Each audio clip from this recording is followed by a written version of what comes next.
Have more on the weather in just a moment here, but first we've got some breaking news coming in from Dulles Airport. Two planes there have clipped each other's wings. Our Steve Shanavy is outside the airport now with what we know so far. Steve? Well, Leon, certainly a close call as those two planes did, in fact, make contact with each other, but fortunately no major damage and no injuries. Here's what happened. United Airlines Flight 951 left Brussels, Belgium a little after 6 o'clock this morning. It was a direct flight here to Dulles Airport in Virginia. That plane landed about 20 minutes early. The problem is, as that plane was pulling into the gate in the C concourse, gate C12, it apparently clipped the wing of the parked plane next to it. Nobody was on board that parked plane, but that plane arriving from Brussels, Belgium was full at the time.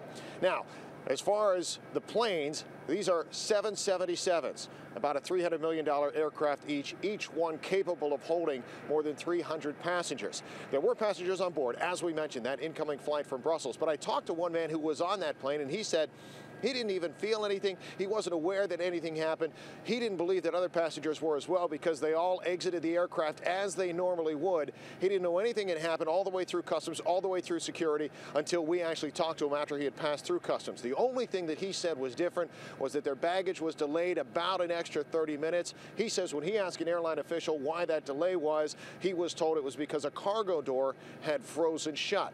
That's what he said. But as far as what happened, again, no injuries, no major damage. Those two planes, though, have been taken out of service temporarily until they can assess the damage there and make sure that they're safe to go back in the air. And the FAA was notified, but that's standard operating procedure from here at the airport. But the bottom line is no injuries, no major damage, but the two planes did make contact on the ground here today. Live at Dulles, Steve Shanavy, ABC 7 News.